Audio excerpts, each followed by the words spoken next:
everyone, welcome back to Life in the ERPA edition.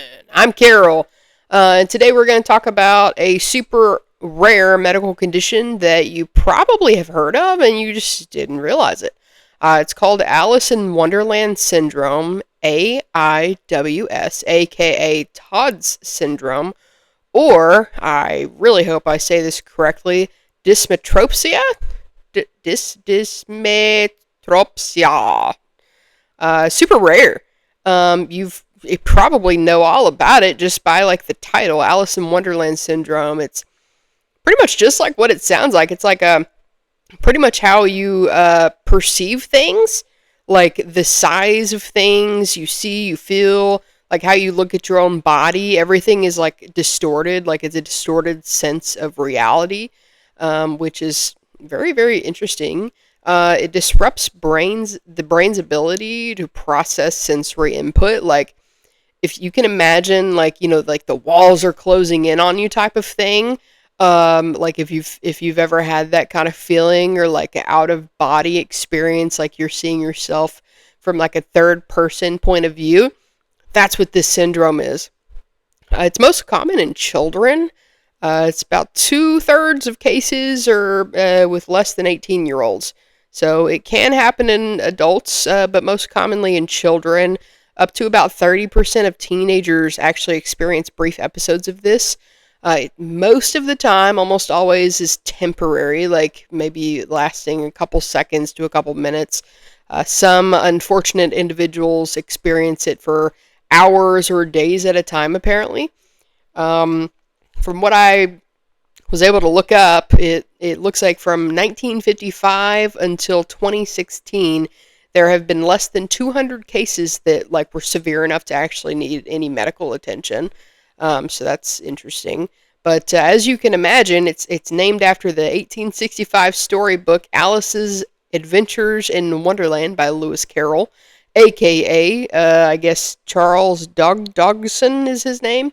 His real name, Lewis Carroll, is like his kind of stage name type thing, or writer's name, where Alice encounters situations where size of objects, creatures, and herself are distorted.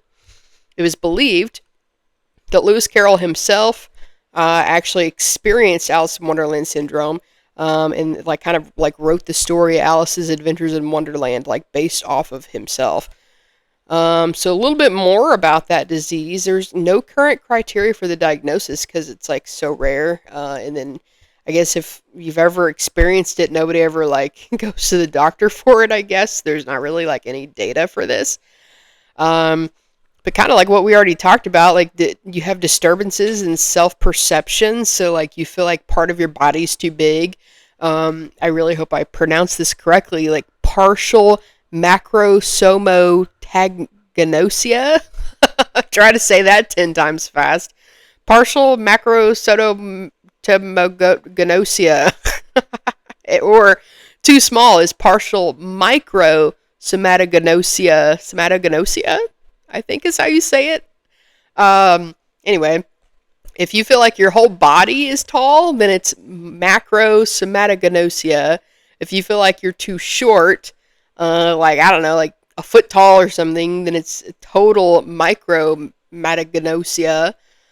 You can also feel like derealization, like you're dissociated from the world around you, like you feel disconnected from the world around you.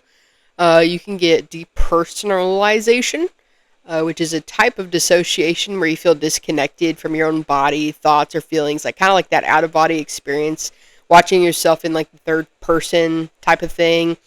You can get disruption in the sense of time, like you feel like time is standing still or greatly slowed or sped up. So that's pretty interesting.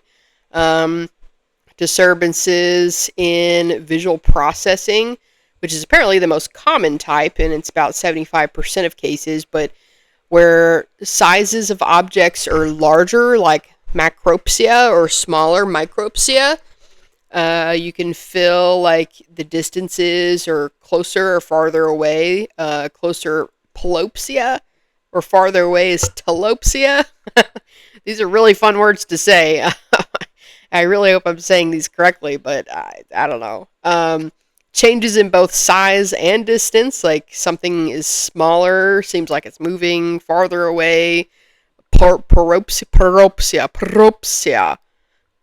Maybe, I don't know how you say it. Other people are smaller than they appear is Lilliputianism. I really probably should have like Siri or somebody help me try to figure out how to say these words, but I think this is probably the most fun part of this one is like trying to pronounce all these things. Changes in objects' appearance, like they're kind of wavy or wiggly, like the lines are supposed to be vertical or horizontal, but they look skewed or slanted. Also, so what causes this? You can get like migraines with aura is probably one of the most common causes. Like you feel like this.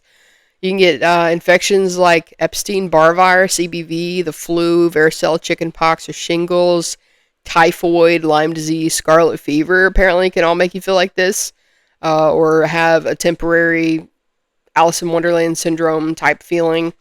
Seizures, strokes, schizophrenia, schizoaffective disorder, depressive disorder. Apparently, different medications like dextromethorphan, montelukast, like asthma medicine, topiramate seizure medicine, different recreational drugs like hallucinogens, LSD, inhalants, toluene, brain tumors. By the way, if you have this, I guess make sure you don't have a brain tumor. Probably very unlikely, but it is on there as a cause, a list of the cause. Degenerative brain diseases like, oh gosh, I've never been able to pronounce this, Creutzfeldt-Jakob disease, which is an awful, absolutely awful disease. Diagnosis and testing. There's no definitive diagnosis. It's more like a clinical diagnosis, I guess. Like you can kind of like, hey, have I ever experienced that? You probably experienced it at least maybe once in a lifetime. I don't know. You can get like CTs, MRI, lumbar punctures, EEG testing for like seizure-like activity.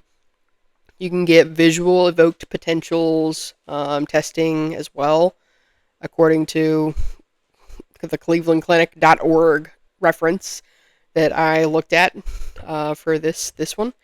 The treatment is to find out the cause and then treat the cause. So if it's some sort of medication side effect, then you stop the medicine. If it's schizophrenia, then you get on schizophrenia medicine. Seizures, you get on seizure medicine, or you figure out why you're having seizures, and et cetera, et cetera. Migraines, treat the migraine, et cetera, et cetera. Prognosis, most are temporary, like we already talked about.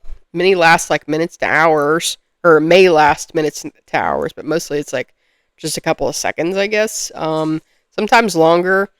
Very, very, very rarely is it a dangerous sign of something, unless you have like a brain tumor or something. But anyway, I thought that was a super interesting kind of like syndrome or disease or whatever to talk about with you guys, and it was kind of fun going through all that terminology and trying to pronounce these things. So that was Alice in Wonderland Syndrome, AIWS, aka Todd's Syndrome, aka dysmetropsia.